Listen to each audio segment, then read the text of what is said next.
എല്ലാവർക്കും PSC tips and ട്രിക്സിലേക്ക് സ്വാഗതം. നമ്മൾ ഇന്ന് നോക്കുന്നത് കുറേ കാലങ്ങളോളം PSC പരീക്ഷകൾക്ക് വേണ്ടി തയ്യാറെടുപ്പുകൾ നടത്തിയിട്ടും നല്ല മാർക്ക് സ്കോർ ചെയ്യാൻ പറ്റുന്നില്ല, അല്ലെങ്കിൽ നല്ലൊരു ലെവലിലോട്ട് എത്താൻ പറ്റുന്നില്ല എന്ന് പറഞ്ഞ് വിഷമിച്ചിരിക്കുന്ന കുറേ പേരെങ്കിലും ഉണ്ടാവും അല്ലേ? അപ്പോൾ അവർക്ക് വേണ്ടിയിട്ടാണ്. അപ്പോൾ നിങ്ങൾക്ക് എങ്ങനെ നിങ്ങളുടെ പഠനത്തെ വേറൊരു ലെവലിലോട്ട് കൊണ്ടുപോകാം, നല്ല രീതിയിൽ മാർക്ക് സ്കോർ ചെയ്യാം, നല്ലൊരു പൊസിഷനിൽ എത്താം എന്നുള്ളതിനെ കുറിച്ചാണ് നമ്മുടെ ഇന്നത്തെ വീഡിയോയിൽ പറയാൻ പോകുന്നത്. അപ്പോൾ ഞാൻ പറയുന്ന കുറച്ച് കാര്യങ്ങളൊന്ന് ഫോളോ ചെയ്ത് നോക്കാം, നിങ്ങൾക്ക് ഉറപ്പായും നല്ലൊരു റിസൾട്ട് ഉണ്ടാകും. അപ്പോൾ എന്തായാലും നമുക്ക് വീഡിയോയിലോട്ട് കടക്കാം. അതിനു മുന്നേ നിങ്ങൾ ആദ്യമായിട്ടാണ് ചാനൽ കാണുന്നതെങ്കിൽ ഒന്ന് സബ്സ്ക്രൈബ് ചെയ്യുക, വീഡിയോ കണ്ട് ഇഷ്ടമായാൽ ഉറപ്പായും ലൈക്ക് ചെയ്യുക, മറ്റുള്ളവർക്കും കൂടെ ഈ വീഡിയോ ഉപകാരപ്പെടാനായിട്ട് ഒന്ന് ഷെയർ ചെയ്ത് സപ്പോർട്ട് ചെയ്യാം. അപ്പോൾ എന്തായാലും നമുക്ക് ഇന്നത്തെ വീഡിയോയിലോട്ട് കടക്കാം.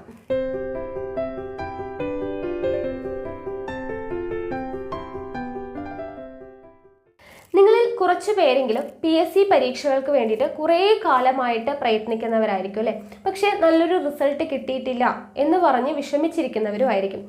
എന്നാൽ നമുക്ക് ഇടയിൽ തന്നെ PSC പരീക്ഷകളിൽ ഉന്നത വിജയം നേടിയവരുണ്ട്, ജോലി വാങ്ങിച്ചവരുണ്ട് അല്ലേ? അപ്പോൾ എന്തുകൊണ്ടാണ് നമുക്കത് കിട്ടാത്തത്? നമുക്ക് നല്ല രീതിയിൽ മാർക്ക് സ്കോർ ചെയ്യാൻ പറ്റാത്തത് എന്തുകൊണ്ടാണ്? ഇതൊക്കെ നമ്മൾ ചിന്തിച്ചിട്ടുണ്ടാവും അല്ലേ? അപ്പോൾ അതിന് വേണ്ടിയിട്ടുള്ള കുറച്ച് ടിപ്സ് ഞാൻ പറഞ്ഞുതരാം. നിങ്ങൾക്ക് എങ്ങനെ നിങ്ങളുടെ പഠനം കുറച്ചുകൂടെ, നിങ്ങൾ ഇപ്പോൾ കൊണ്ടുപോകുന്നതിനേക്കാൾ കുറച്ചുകൂടെ ഒന്ന് എഫക്റ്റീവായിട്ട് നല്ല രീതിയിൽ മാർക്ക് സ്കോർ ചെയ്യാൻ പറ്റുന്ന ഒരു രീതിക്ക് നിങ്ങളുടെ പഠനത്തെ എങ്ങനെ കൊണ്ടുപോകാം എന്നുള്ളതാണ് ഞാൻ പറയാൻ പോകുന്നത്. അപ്പോൾ നിങ്ങളിപ്പോൾ എല്ലാവരും ഇപ്പോൾ ഒരു എക്സാം, ഇപ്പോൾ LDC മെയിൻസിന് വേണ്ടി പ്രിപ്പയർ ചെയ്യണം, അല്ലെങ്കിൽ LGS മെയിൻസിന് വേണ്ടി പ്രിപ്പയർ ചെയ്തുകൊണ്ടിരിക്കുകയാണ്. ഏകദേശം നിങ്ങൾ സിലബസ് ഒക്കെ ഇങ്ങനെ കംപ്ലീറ്റ് ചെയ്ത് വരുന്നുണ്ട്. ഇപ്പോൾ ലാസ്റ്റ് മിനിറ്റിനോട് അടുക്കുന്നതോറും നിങ്ങൾ ചെയ്യുന്ന കാര്യം എന്തായിരിക്കും? മോഡൽ ക്വസ്റ്റ്യൻ പേപ്പറൊക്കെ വർക്കൗട്ട് ചെയ്യായിരിക്കും അല്ലേ? മോഡൽ ക്വസ്റ്റ്യൻ പേപ്പറൊക്കെ വർക്കൗട്ട് ചെയ്യുന്ന സമയത്ത് അയ്യോ നമുക്ക് ഇത്രയും മാർക്കേ കിട്ടുന്നുള്ളൂ, പഠിച്ചിട്ടൊന്നും കിട്ടുന്നില്ലല്ലോ അല്ലേ? അപ്പോൾ അങ്ങനെ നമുക്ക് ടെൻഷൻ അടിക്കേണ്ട കുറച്ച് കാര്യങ്ങളൊക്കെ നമ്മൾ ചെയ്യും. മോക്ക് ടെസ്റ്റ് ചെയ്ത് നോക്കും, മോഡൽ ക്വസ്റ്റ്യൻ പേപ്പർ വർക്കൗട്ട് ചെയ്ത് നോക്കും. അപ്പോൾ നമുക്ക് എന്താണ്, നമ്മൾ ഉദ്ദേശിക്കുന്ന അത്ര തരത്തിൽ നമുക്ക് മാർക്കൊന്നും കിട്ടുന്നില്ല, അങ്ങനെയുള്ള ടെൻഷൻ അടിക്കുന്നവരും ഉണ്ട് അല്ലേ? അപ്പോൾ ഞാൻ നിങ്ങളോടൊന്ന് ചോദിക്കട്ടെ, നിങ്ങൾ ഈ മോഡൽ ക്വസ്റ്റ്യൻ പേപ്പർ വർക്കൗട്ട് ചെയ്യുന്ന അല്ലെങ്കിൽ മോക്ക് ടെസ്റ്റ് ഒക്കെ നിങ്ങൾ ചെയ്യുന്നുണ്ട്, ആ ചെയ്യുന്ന സമയത്ത് നിങ്ങൾ ഇപ്പോൾ എത്രത്തോളം നിങ്ങൾ ആ സിലബസ് കംപ്ലീറ്റ് ചെയ്തിട്ടുണ്ട് എന്നുള്ളതാണ് എൻ്റെ ചോദ്യം. ഓക്കെ, അതായത് നമുക്കൊരു സിലബസ് ഉണ്ടല്ലോ, LDC മെയിൻസിനായാലും LGS മെയിൻസിനായാലും ഡിഗ്രി ലെവൽ പ്രിലിംസിനായാലും എല്ലാത്തിനും നമുക്കൊരു സിലബസ് നമ്മുടെ കയ്യിലുണ്ട് അല്ലേ? ആ സിലബസ് നമ്മൾ 100% നമ്മൾ ഫിനിഷ് ചെയ്തിട്ടുണ്ടോ? നമ്മൾ കംപ്ലീറ്റ് ചെയ്തതിന് ശേഷമാണോ നമ്മൾ ഈ മോക്ക് ടെസ്റ്റും അല്ലെങ്കിൽ ഈ പറയുന്ന എന്താണ് മോഡൽ ക്വസ്റ്റ്യൻ പേപ്പറും ഒക്കെ വർക്കൗട്ട് ചെയ്യുന്നത്?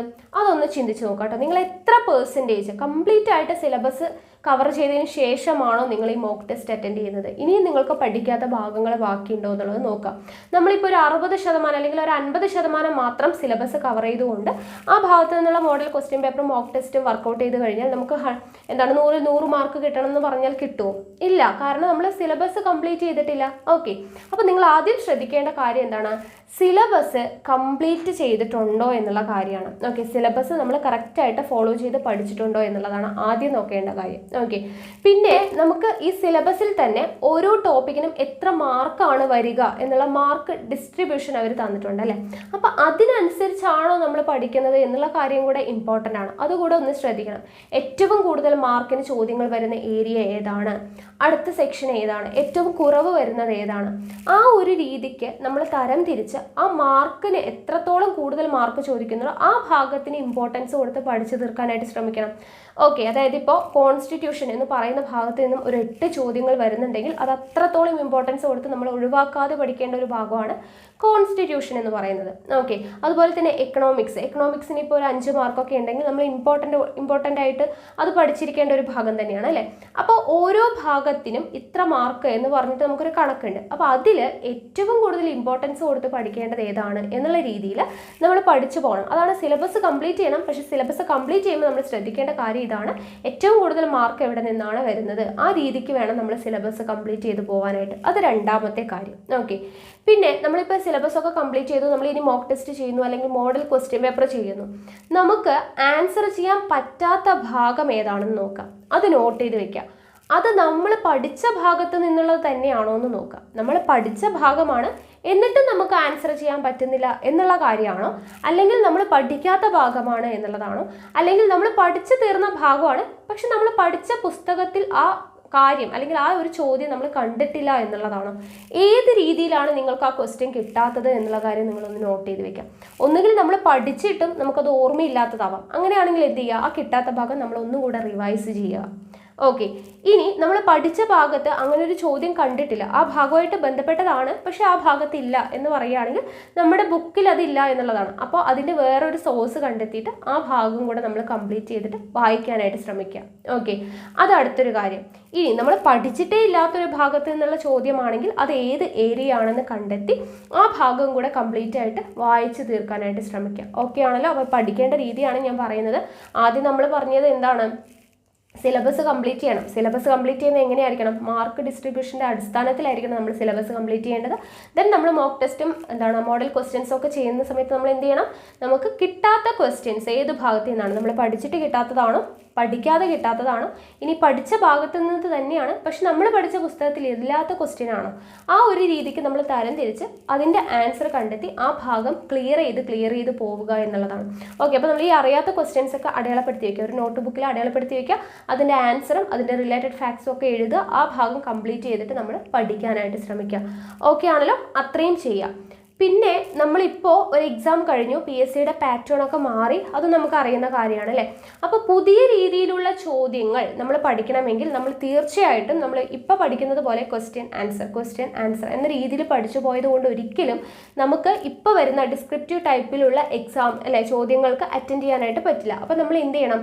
നമ്മൾ ആ രീതിക്ക് നമ്മൾ പഠിക്കണം. ഒരു ചോദ്യം അതിൻ്റെ ആൻസർ എന്ന് പറയുമ്പോൾ അതുമായിട്ട് റിലേറ്റ് ചെയ്തിട്ടുള്ള കാര്യങ്ങളും കൂടെ നമ്മുടെ മൈൻഡിലുണ്ടായിരിക്കണം. ആ ഒരു രീതിയിൽ നമ്മൾ വ്യക്തമായിട്ട് ഒരു കാര്യം, ഒരു ടോപ്പിക്ക് പഠിക്കുമ്പോൾ നമ്മളത് വളരെ വ്യക്തമായിട്ട് മനസ്സിലാക്കി പഠിക്കുക എന്നുള്ളതാണ് അടുത്ത ഇമ്പോർട്ടൻ്റ് ആയിട്ടുള്ളൊരു ചോദ്യം. ഓക്കെ, ഇമ്പോർട്ടൻ്റ് ആയിട്ടുള്ളൊരു കാര്യം. ഓക്കെ ആണല്ലോ? അപ്പോൾ എല്ലാ കാര്യങ്ങളും മനസ്സിലാക്കി പഠിക്കുക. പിന്നെ നമ്മൾ SCRT പാഠപുസ്തകങ്ങൾക്ക് ഇമ്പോർട്ടൻസ് കൊടുക്കണമെന്ന് പറഞ്ഞു, പ്രീവിയസ് ക്വസ്റ്റ്യൻ പേപ്പറിന് ഇമ്പോർട്ടൻസ് കൊടുക്കണമെന്ന് പറഞ്ഞു.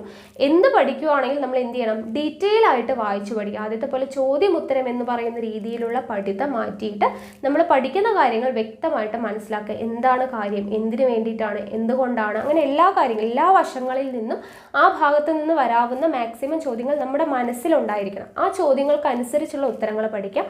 ഞാൻ പറഞ്ഞതുപോലെ തന്നെ സമഗ്ര ക്വസ്റ്റ്യൻ പൂൾ അല്ലേ, ക്വസ്റ്റ്യൻ പൂളിൽ നമുക്കിങ്ങനെ പ്രസ്താവനകളുടെ രീതിയിലുള്ള അല്ലെങ്കിൽ ശരിയായ ജോഡി ടേബിളൊക്കെ തന്നിട്ടുള്ളത് അങ്ങനെയുള്ള ടൈപ്പ് ക്വസ്റ്റ്യൻസ് ഒക്കെ നമുക്ക് ക്വസ്റ്റ്യൻ പൂളിൽ കാണാനായിട്ട് പറ്റും. അപ്പോൾ ഓരോ SCRT ചാപ്റ്റർ എടുക്കുക, അതുമായിട്ട് റിലേറ്റ് ചെയ്തിട്ടുള്ള ക്വസ്റ്റ്യൻ പൂളിൽ ചോദ്യങ്ങൾ വർക്കൗട്ട് ചെയ്യുക. അങ്ങനെ കുറച്ച് കാര്യങ്ങളൊന്ന് നിങ്ങൾ ശ്രദ്ധിച്ചു കഴിഞ്ഞാൽ ഉറപ്പായും നിങ്ങൾക്ക് നല്ലൊരു ലെവലിലോട്ട് നിങ്ങളുടെ മാർക്കിനെ കൊണ്ടുപോകാനായിട്ട് പറ്റും. ഓക്കെ, അപ്പോൾ ഇപ്പോൾ ഇതുവരെയും പഠിച്ചിട്ട് കിട്ടുന്നില്ല എന്നുള്ളവരുണ്ടെങ്കിൽ നിങ്ങൾ ദയവ് ചെയ്ത് ചെയ്യേണ്ട കാര്യം, ഞാൻ ഈ പറഞ്ഞ കാര്യങ്ങളൊക്കെ ഒന്ന് ശ്രദ്ധിക്കുക. നിങ്ങൾക്ക് ഉറപ്പായിട്ടും നല്ലൊരു റിസൾട്ട് ഉണ്ടായിരിക്കും. ഓക്കെ ആണല്ലോ? പിന്നെ പ്രധാനപ്പെട്ട ഒരു കാര്യം കറണ്ട് അഫയേഴ്സ് ആണ്. കറണ്ട് അഫയേഴ്സിന് അത്രത്തോളം ഇമ്പോർട്ടൻസ് ഉണ്ട്. അപ്പോൾ നമ്മൾ എന്ത് ചെയ്യണം? നമുക്ക് പത്രവായന അല്ലെ, ന്യൂസ് കാണുക, അങ്ങനെയുള്ള കാര്യങ്ങളൊക്കെ. പിന്നെ കറണ്ട് അഫയേഴ്സ് എവിടെ നിന്നൊക്കെ കിട്ടാൻ പറ്റുമോ അത്രയും കറണ്ട് അഫയേഴ്സ് പഠിക്കുക. മാത്സ്, മലയാളം, ഇംഗ്ലീഷ് അത് നമ്മുടെ ട്രെൻഡൊന്നും വലിയ കാര്യമായിട്ട് മാറിയിട്ടില്ലാത്തൊരു ഏരിയ ആണ്. അപ്പോൾ നമ്മൾ ആദ്യത്തെ പോലെ തന്നെ ആ ഭാഗമൊക്കെ ഒന്ന് നന്നായിട്ട് പഠിച്ചു കഴിഞ്ഞാൽ ആ ഭാഗത്ത് നിന്നുള്ള മാർക്ക് എന്തായാലും നമുക്ക് നഷ്ടമാവില്ല. ഓക്കെ, നമ്മൾ പഠിച്ച കാര്യങ്ങളിൽ നിന്ന് തന്നെയായിരിക്കും നമുക്ക് ചോദ്യങ്ങൾ വരിക. ഓക്കെ, അപ്പോൾ ആ ഭാഗം നല്ല വൃത്തിക്ക് പഠിച്ചു വെക്കുക. GK ആണ് പിന്നെയും എവിടെന്നെങ്കിലുമൊക്കെ ചോദ്യങ്ങൾ വരാവുന്നത്. മാത്സ്, മലയാളം, ഇംഗ്ലീഷ് ഈ 3 ഭാഗത്തു നിന്നുള്ള മാർക്ക് മാക്സിമം നമ്മൾ സ്കോർ ചെയ്യാനായിട്ട് ശ്രമിക്കുക. ഓക്കെ ആണല്ലോ? അപ്പോൾ ഇത്രയും കാര്യങ്ങളൊന്ന് ശ്രദ്ധിച്ചു നോക്കൂ. നിങ്ങളുടെ പഠനം എന്ന് പറയുന്ന ഒരു വേറെ ലെവലിലോട്ട് നിങ്ങൾക്ക് കൊണ്ടുപോകാനായിട്ട് പറ്റും. ഓക്കെ ആണല്ലോ? അപ്പോൾ എല്ലാവർക്കും ഈ വീഡിയോ യൂസ്ഫുൾ ആയി എന്ന് വിചാരിക്കുന്നു. അപ്പോൾ ഇത്രയും പറയാൻ വേണ്ടിയിട്ടാണ് ഈ വീഡിയോ ചെയ്തത്. അപ്പോൾ നിങ്ങൾക്ക് ഇഷ്ടമായിട്ടുണ്ടെങ്കിൽ വീഡിയോ എന്തായാലും ലൈക്ക് ചെയ്യുക. അതുപോലെ തന്നെ മറ്റുള്ളവർക്കും കൂടെ ഈ വീഡിയോ ഉപകാരപ്പെടാനായിട്ട് ഒന്ന് ഷെയർ ചെയ്യുക. ഓക്കെ ആണല്ലോ?